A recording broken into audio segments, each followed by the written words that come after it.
যতক্ষণ না অজয় গুপ্তা এবং তার চেলা চামুন্ডই সাহেব মেম যত যা ছিল যতক্ষণ না ধরে থাকবে ততক্ষণ আমরা এখানে বসবো।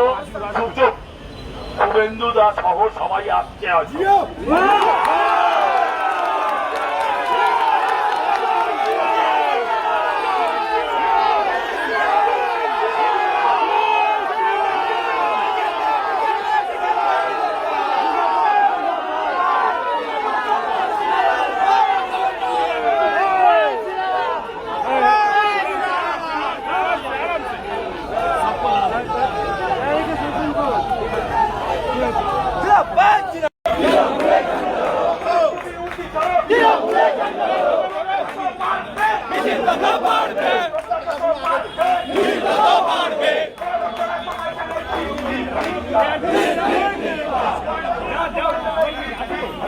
Yeah.